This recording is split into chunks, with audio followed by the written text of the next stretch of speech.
Saudações galera, beleza? Este vídeo que eu trago para vocês, ele se caracteriza como um ensaio, digamos assim, né? De como pensar a filosofia ou pensar as filosofias para as juventudes. Então quer dizer, por ser um ensaio, ele não traz nenhuma narrativa absoluta, algo que é uma verdade inquestionável. Pelo contrário, é um vídeo para provocar reações, para que você possa interagir, colocar os seus comentários, colocar a sua visão sobre aquilo que eu trago no vídeo. Então, é muito importante que ao assistir esse vídeo, você se posicione, procure se reconhecer dentro do contexto desse vídeo e reagir ao vídeo, trazendo também as suas provocações, as suas colocações. Essa é a ideia deste nosso vídeo sobre filosofias para as juventudes, beleza? Vem comigo, eu sou o professor Jerry Chacon e espero que você possa aproveitar esse momento de reflexão filosófica. Quando a gente fala em juventudes, no plural, é justamente para pontuar que não dá para determinar a juventude de uma maneira única, como um grupo homogêneo. Pelo contrário, as juventudes, vocês sabem bem disso, elas são complexas. Existem várias juventudes dentro daquilo que nós chamamos de juventude, ou várias adolescências dentro daquilo que nós chamamos de adolescência. Então, diante dessa variedade de compreensão do que é ser jovem, do que é ser adolescente, do que é o mundo, a filosofia também ela se faz filosofias. Por quê? Porque existem várias possibilidades filosóficas, existem várias leituras da filosofia, não existe uma verdade absoluta, definitiva, naquilo que se refere à filosofia. Claro que nós temos algumas marcas, alguns marcos, alguns pontos referenciais. No entanto, a filosofia se faz justamente das provocações filosóficas. Então a filosofia ela é uma construção ad eternum, ou seja, para a eternidade, contínua, que não termina, que não acaba. A filosofia é perene, é um movimento que nunca termina. À medida que uma filosofia se coloca em diálogo com outra, você vai ter a possibilidade do surgimento de 3, 4, 5 mais narrativas filosóficas. Então é bacana entender isso. Quer dizer, lógico que você aprende muitas vezes, né, na escola, aquela filosofia mais formal, as escolas filosóficas, os conceitos, os pensadores, isso é muito bom. Aliás, isso é importantíssimo. Porém, mais do que tudo isso, é legal compreender a filosofia como um movimento que você também pode fazer. Quando você se questiona, quando você se provoca, quando você pensa o mundo, a realidade, os problemas, os desafios, as crises, angústias, ansiedades e tanta coisa aí que você, jovem, adolescente, passa. E nós adultos, embora eu também sou um jovem adulto, passamos o tempo todo e isso vai também determinando a nossa formação. A nossa vida é esse processo. Nós não estamos prontos, não estamos prontas, tudo é um contínuo, beleza? Então vamos lá falar um pouquinho sobre esse emaranhado filosófico. Então, para essa nossa conversa, eu pontuei alguns objetivos, claro que eles não são esgotáveis neles mesmos, cada objetivo desse daria 3, 4, 5 reflexões ou mais, porém é só para a gente ter um norte. Então, provocar uma reflexão crítica sobre o sentido da vida e uma vida com sentidos, né? Então isso é muito importante. Qual o sentido da vida e o que é ter uma vida com sentidos? Essa questão do sentido da vida é uma pergunta que a humanidade carrega com ela sempre, nunca vai superar essa pergunta, e buscar dar sentido à vida também é o grande desafio, talvez, da existência. quando se depara com uma realidade tão difícil muitas vezes, qual sentido dar a essa realidade? O que fazer disso que foi feito comigo? Já questionaria talvez um Sartre aí da vida. Depois apresentar a filosofia como processo de formação para a autonomia crítica e ligada à vida concreta. Então a filosofia ela tem um papel a cumprir. Ela procura um papel formativo, né? A gente vai ver isso com alguns pensadores que servirão de base desse ensaio, vídeo ensaio, enfim. Para quê? Para a formação de autonomia, né? Superar então uma condição de heteronomia, ou seja, estar sobre a norma, a lei, a regra do outro e ter a capacidade de construir alguns elementos próprios das suas escolhas. E aí, isso numa vida concreta, porque a vida acontece no concreto, né? A vida não acontece no abstrato. É no concreto que nós sentimos as nossas dificuldades, é no concreto que nós sentimos medo, preocupação, sobretudo em conjunturas em que o adolescente, o jovem, olha para frente e não vê muitas perspectivas. Isso é a vida concreta. Como que a filosofia pode ajudar a pensar isso? E, por fim, destacar alguns pensamentos filosóficos para fundamentar essa nossa conversa e que depois nos comentários aí, espero que você comente mesmo, é sério, participe aí para ajudar essa reflexão. Complementar com perguntas, ideias, pensamentos, coisas que você leu e tem a ver com o que nós estamos aqui dialogando. Isso é fundamental, beleza? Bom, eu quero trazer logo de cara a mitologia. Todos os povos, todas as culturas trazem várias narrativas míticas. A mitologia tem por característica nascer primeiro de uma tradição oral e depois ela vai se consolidando de uma maneira escrita. Existem várias narrativas míticas que são ricas, cada uma delas na sua perspectiva, e eu fiz um corte aqui da mitologia grega trazendo o deus Cronos, que era, portanto, aí o deus do tempo. Ele que era filho de Uranos, que vai lutar contra o pai, vai ceifar os testículos do pai, que vai cair na água do mar, e dali vai nascer Afrodite, a deusa do amor. E Cronos assume o trono de Uranos, ou seja, o tempo passa a controlar as coisas. O tempo passa a comandar a vida, a comandar a existência. Esse tempo que agora você passa comigo é um tempo controlado por quem? Pelo Cronos, pelo cronológico, pelo tempo que se marca. 1 segundo, 2 segundos, 1 minuto, 2 minutos, 1 hora, 1 dia, 1 semana, 1 mês, 1 ano, 1 década e assim vai.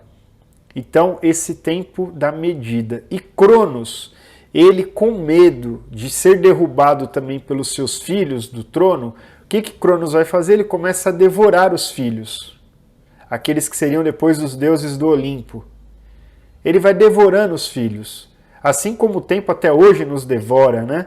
Cada minuto que eu vivo é um minuto que eu deixo de viver. Se eu tenha vivido bem ou mal esse tempo, não importa, ele passou. O tempo nos devora. O tempo é o senhor da história. E aí, então, ele vai ser enfrentado, Cronos, por Zeus. E simbolicamente Zeus, que era para ter sido engolido por ele, mas não foi, por artimanhas da mãe de Zeus, quando ele enfrenta o pai, ele vai então abrir o pai, libertar os irmãos dele e vai fatiar o pai. Quer dizer, vai de fato mostrar esse tempo na sua questão cronológica. Isso nos faz pensar o seguinte: qual o tempo da minha vida? Qual tempo eu vivo? Como eu lido com o tempo da minha existência? Como você lida com o tempo da sua existência? Das suas questões, das suas provocações? Como você lida com a perspectiva daquilo que já foi, daquilo que está para vir? Isso gera um monte de coisa na cabeça do adolescente, do jovem. Por quê? Porque o adolescente e o jovem lida com o desafio do tempo de formação no ensino básico. Depois vai lidar com o desafio na formação no ensino superior, aquelas e aqueles que têm acesso. Outros com a questão do trabalho, do tempo dedicado ao trabalho, ao cuidar da casa, Quiçá, muitas vezes, alguns não têm nem como lidar com o tempo, porque o tempo já não pertence a eles. Quantos adolescentes, jovens estão aí submetidos a um tempo ainda hoje, por triste que seja, a um tempo da escravidão dos corpos, da escravidão por meio do trabalho forçado, da prostituição forçada. Quer dizer, olha, neste tempo, agora, que você talvez livremente me escuta, muitos não podem ter opção de escutar, porque já não tem a liberdade do corpo. Isso é muito sério, isso provoca. Então, o tempo é o primeiro elemento para a gente pensar sobre a juventude, sobre a adolescência, porque o tempo pesa sobre as nossas vidas. Zeus vem libertar a humanidade do poder do tempo, em partes. Por quê? Porque o tempo, mesmo derrotado, ele ainda está aí, regendo as nossas existências. E aí, diante disso, é preciso se questionar, é preciso pensar a realidade, é preciso ter a coragem e a ousadia de usar a dúvida, a suspeita, a provocação. E aí nós trazemos um pensador importante dentro do conjunto da filosofia, que é Sócrates, que nasce ali aproximadamente 469, 468, tem toda uma variação, até 399. Sócrates, que é uma figura que ela é relatada por três fontes principais, por Platão, que vai ter em Sócrates a grande referência, a grande personagem de suas obras, né? Então, quer dizer, Platão que vai fazer essa figura de Sócrates ser conhecida, né, no mundo grego, na filosofia, no pensamento. Ele então que vai se basear muito naquilo que, segundo ele, Sócrates apresentava, dizia, enfim. Além disso, temos também a figura de Aristófanes. Aristófanes que vai fazer uma leitura muito crítica da figura de Sócrates, vai escrever uma obra chamada As Nuvens. Aristófanes, que era um comediante, então ele vai associar Sócrates a tudo que de ruim existia, né? Vai ridicularizar a figura de Sócrates, vai apresentá-lo, portanto, como um sofista, um enganador, um embusteiro. Quer dizer, vale a pena depois vocês pegarem, tiver curiosidade, para dar uma olhada nessa obra, As Nuvens, que faz uma sátira à figura de Sócrates. Outro escritor importante sobre a vida de Sócrates é Xenofonte, que também vai ter aí um respeito discipular pela figura de Sócrates. Bom, mas o que interessa sobre a vida de Sócrates para a gente? Sócrates, ele então é conhecido por ser um filósofo que nada escreveu, um filósofo que filosofava na praça pública, junto àqueles que tivessem interesse em escutá-lo, e aí se juntavam muitos jovens para escutar as provocações que Sócrates trazia. Essas juventudes, grande parte delas aí compostas ou que compunham as aristocracias da Grécia Antiga, da Atenas Antiga, e Sócrates, com as suas provocações, ele vai gerar um certo incômodo aos poderosos à época, e esse incômodo que ele gera vai fazer pesar sobre ele duas acusações muito graves. A primeira acusação de ser um corruptor da juventude, alguém que corrompia os jovens, que fazia os jovens então saírem dos ideais da democracia ateniense, muitas vezes na leitura desses que o acusavam de fazer com que esses jovens negassem as divindades, enfim. E outra acusação muito forte que pesa sobre a figura de Sócrates é que ele era então um negador dos deuses, que ele negava os deuses, portanto, alguém digno de ser condenado, porque a negação aos deuses acarretava, portanto, numa condenação. Sócrates, então, com esse grupo de seguidores, inclusive Platão, ele vai exercer um caminho que nós chamamos dentro da filosofia que o conduz ao martírio. Quer dizer, então a gente vai dizer corruptor das juventudes e mártir da democracia. Por quê? Porque ele morre defendendo as teses da democracia que se pauta basicamente no diálogo, na persuasão, na capacidade de questionamento. E aí algumas frases importantes aí da dialética socrática. A dialética significa o método de filosofia de Sócrates. Então a dialética socrática ela consta de dois elementos básicos. Ironia, que seria a provocação, e a maiêutica, que significa parto, né? A mãe de Sócrates era parteira, então Sócrates, ao acompanhar os partos que a mãe assistia, começou a perceber que a parteira ela não faz o parto, quem faz o parto é a grávida.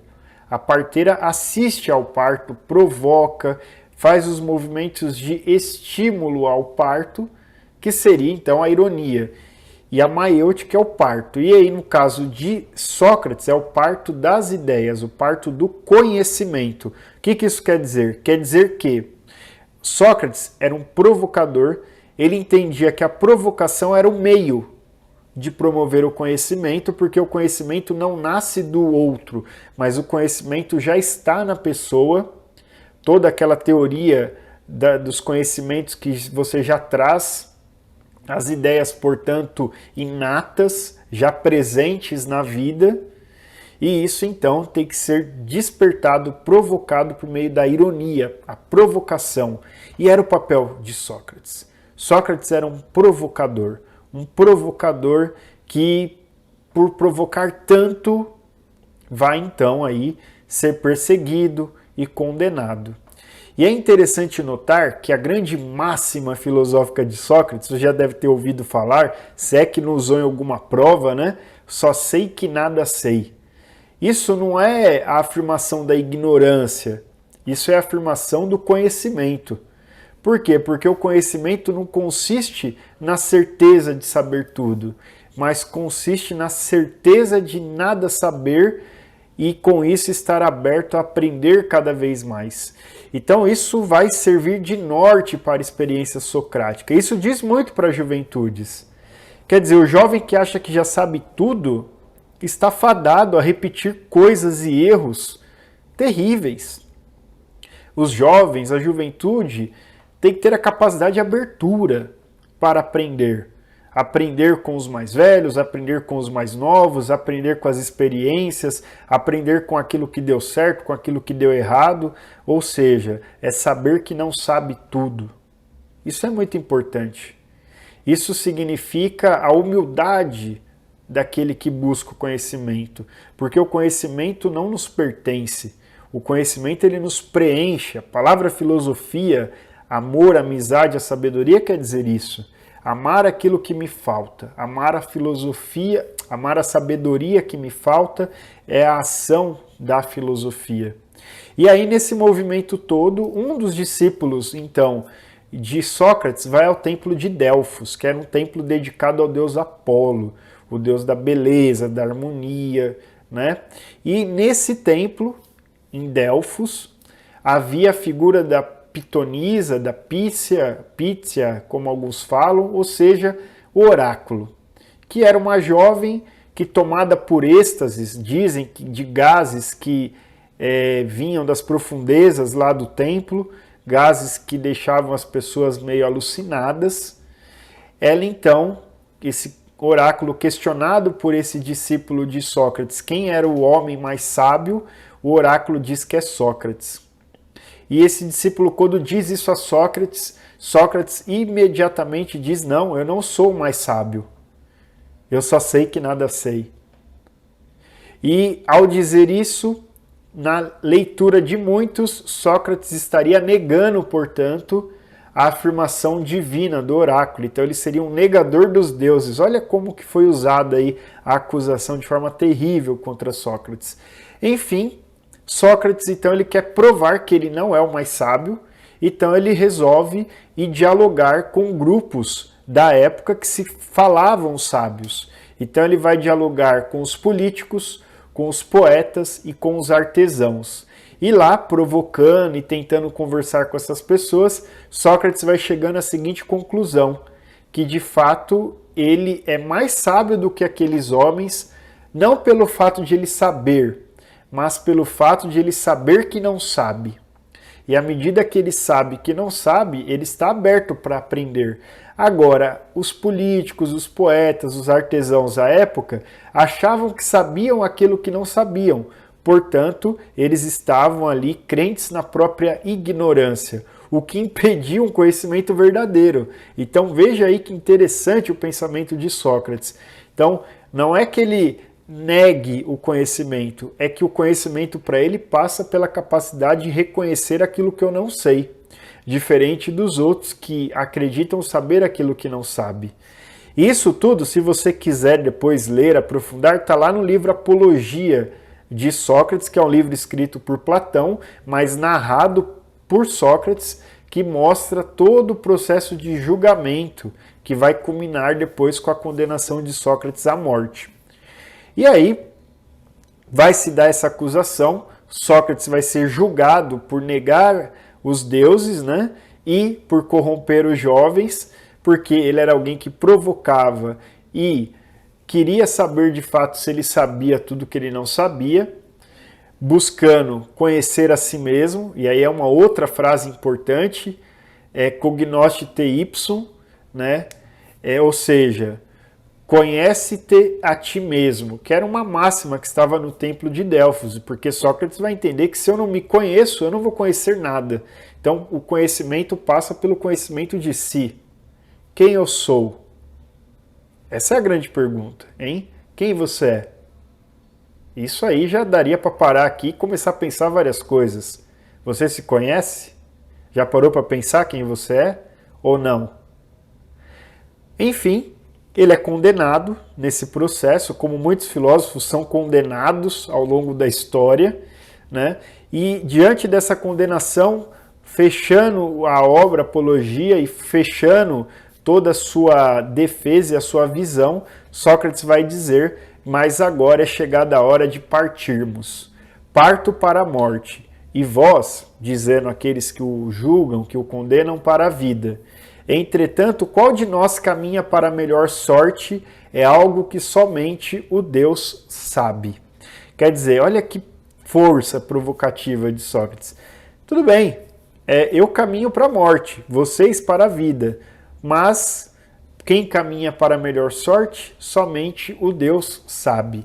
E se o Deus é justo, ele sabe que Sócrates está sendo injustiçado.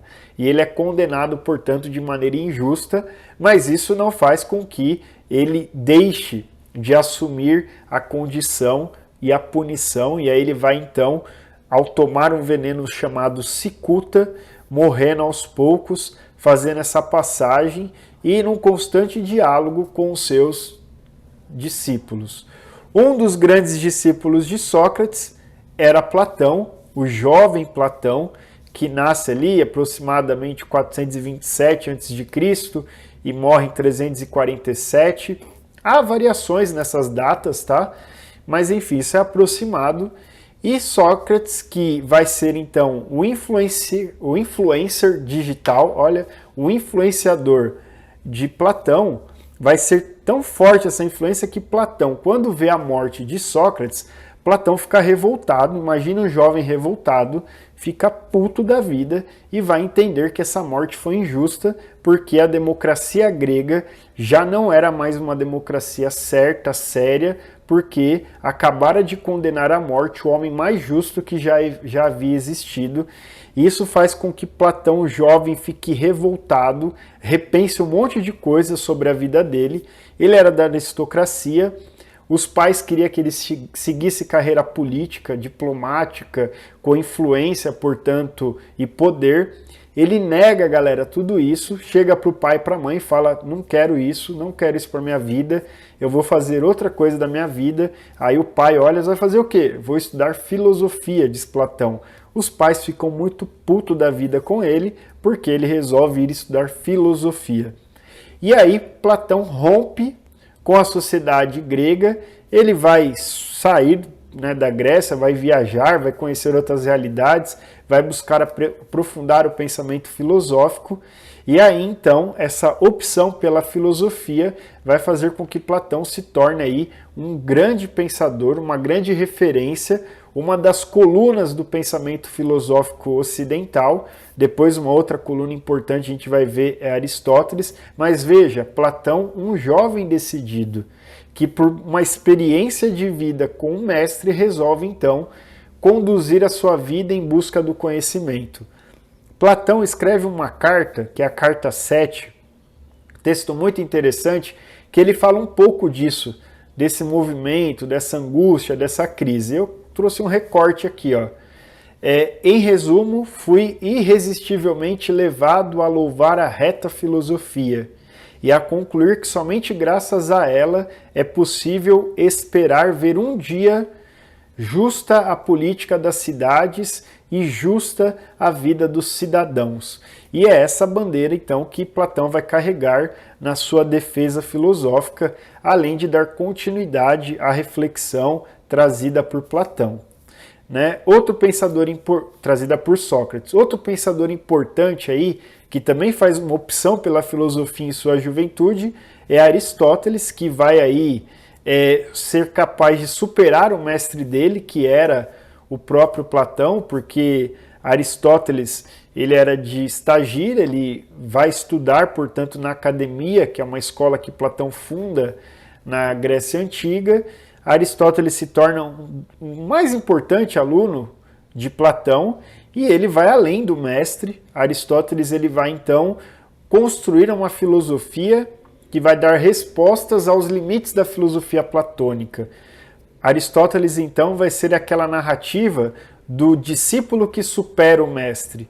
Não superar no sentido de, olha, Platão já não serve, mas superar no sentido de superar até as expectativas, de ser alguém que assume a própria vida. Olha que interessante, de ser um jovem que assume a existência.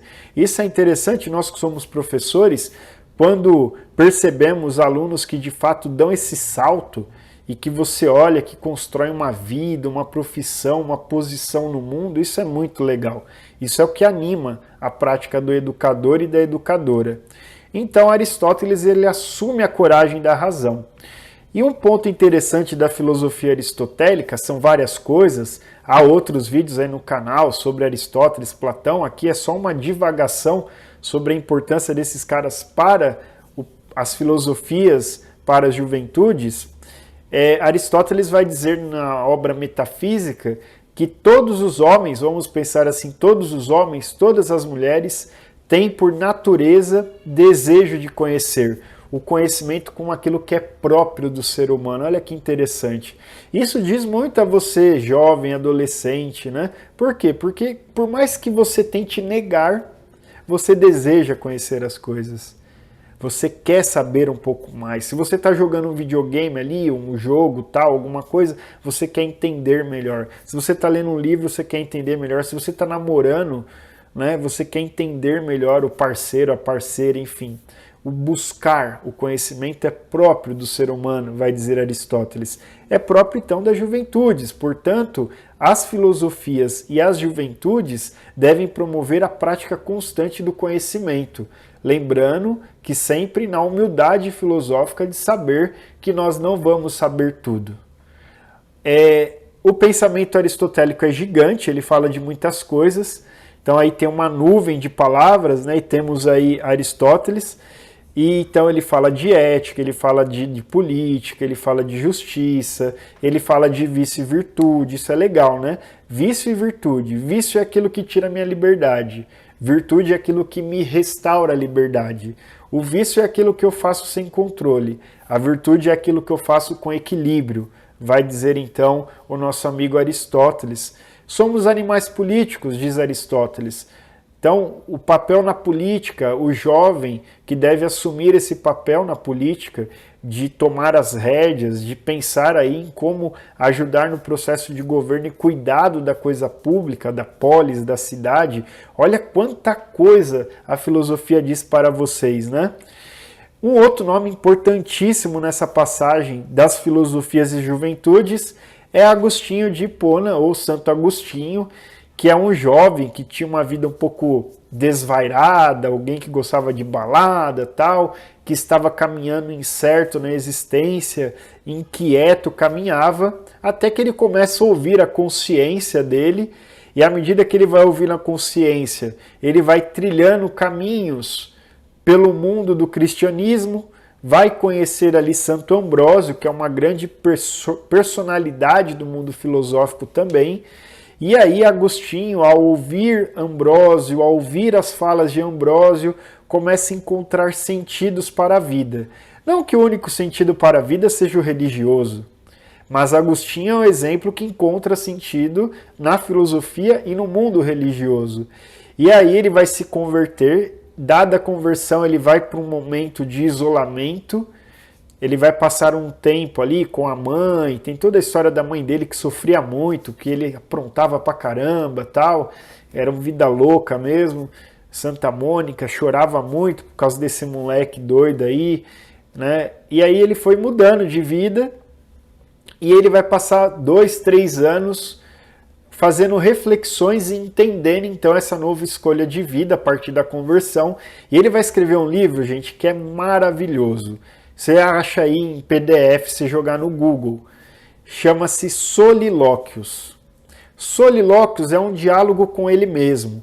Então ele vai escrever um livro em que a razão vai ser ali a instrutora, digamos assim, dele, e ele vai colocando perguntas e a razão vai respondendo e ele vai dialogando com ele mesmo, com a consciência dele.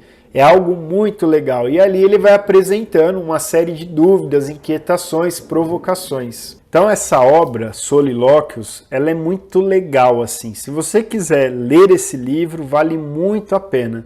E sabe quando você para curtir aquela bad, que você começa a conversar com você mesmo, tal, com a sua consciência? É isso. Às vezes quem faz terapia, passa por psicólogos, ou até mesmo tem alguém mais velho que ajuda, que dialoga, que tenta apresentar ali possibilidades de como viver a vida, fala assim: pega um tempinho para você pensar sobre a vida, para refletir sobre aquilo que te provoca.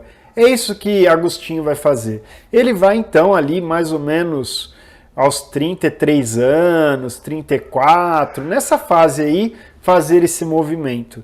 E já na velhice, Agostinho vai escrever uma obra fantástica que todo mundo deveria ler. Acreditando ou não, é uma obra filosófica, chama-se Confissões.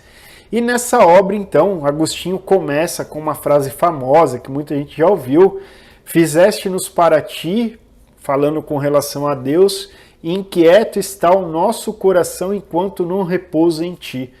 Né? Porque ele vai trazer toda essa construção da vida que vai estar presente nas confissões. Ele vai falando das várias fases, né? Fala da fase de juventude, a vida louca que ele era e todas as mudanças até se consolidar ali como um grande filósofo, um bispo da igreja, enfim. Mas tirando todo o lado religioso, o importante é notar Agostinho como um humanista, alguém que traz o conceito forte de consciência, que depois vai ser muito usado pela psicologia, né? A ideia da consciência, do pensar sobre a própria vida.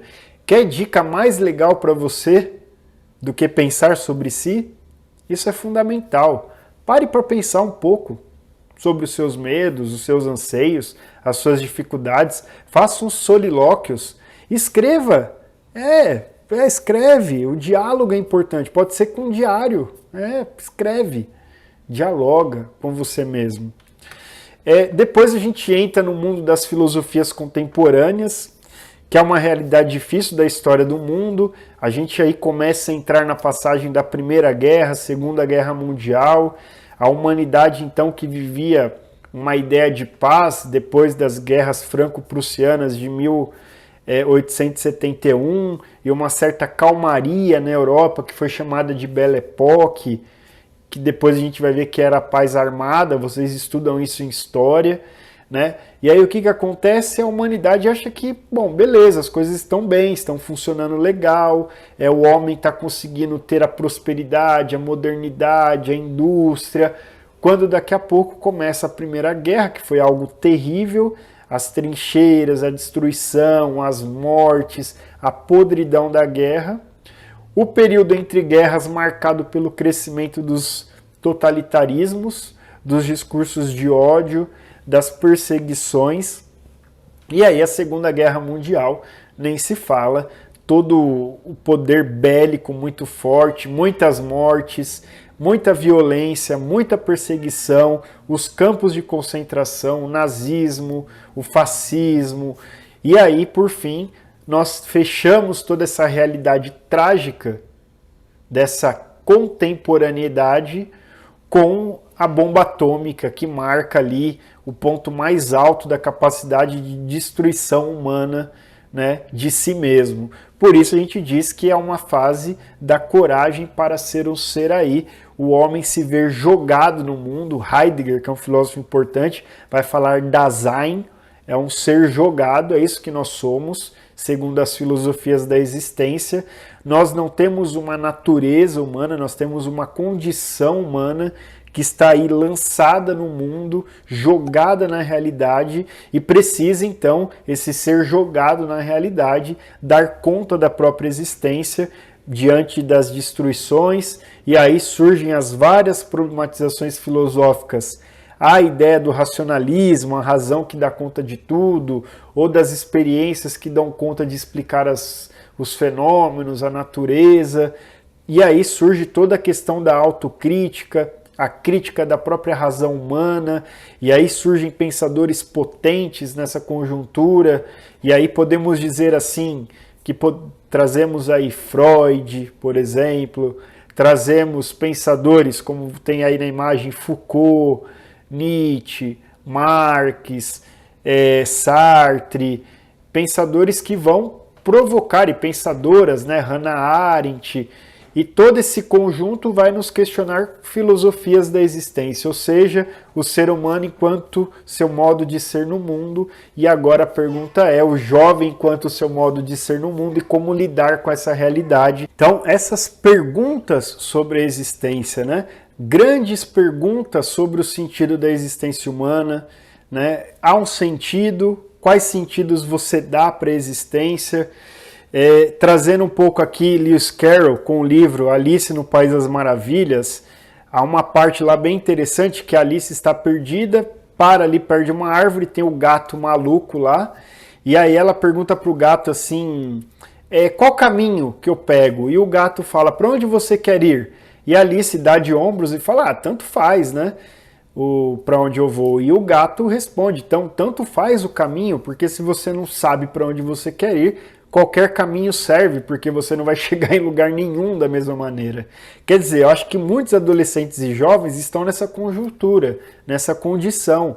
Para onde eu vou? O que eu vou fazer? Qual a minha realidade? Quando a gente olha o cenário em que vivemos no Brasil, por exemplo, essa marca forte aí da pandemia, o desemprego, a falta de perspectiva, quer dizer, essa realidade que nós somos jogados nela. Não dá para mudar essa realidade da noite para o dia. Agora, o que a gente pode fazer com essa realidade? Quais objetivos construir diante dessa realidade para poder pensar caminhos? Porque somente vamos conseguir pensar caminhos quando tivermos pelo menos alguns pontos de orientação. E aí vem a grande pergunta, o sentido da vida está ligado ao seu projeto de vida. Qual é o seu projeto? O que você pretende fazer da sua existência? Lógico que essa resposta ela tem que ser construída, tem que ser dialogada internamente com quem cerca a sua vida, mas olha que os filósofos, as filósofas, ao longo do tempo, fizeram a mesma pergunta. A gente viu isso com Sócrates, viu com Platão, viu com Aristóteles, viu com Santo Agostinho, viu com a humanidade que enfrenta a grande crise aí da Primeira e Segunda Guerra Mundial e a descrença total na razão humana que marca as filosofias da existência. E isso tudo tem que ser feito levando em consideração a ética, a política e a autonomia. E aí, fechando um pouco a nossa reflexão, não é possível construir um projeto de vida, construir uma vida com projetos, dar sentido à vida se antes nós não pensarmos no lugar que estamos, no papel que exercemos, nas condições e possibilidades que temos enquanto sujeitos históricos, materialmente, historicamente situados. Então a gente precisa fazer isso tudo, né? Tem que olhar, olha, eu estou aqui nessa conjuntura, eu consigo ir até ali, dali eu posso ir para outro canto. Isso significa pensar a vida como um projeto. Tudo vai dar certo? Não vai, velho. Não se iluda que tudo vai dar certo.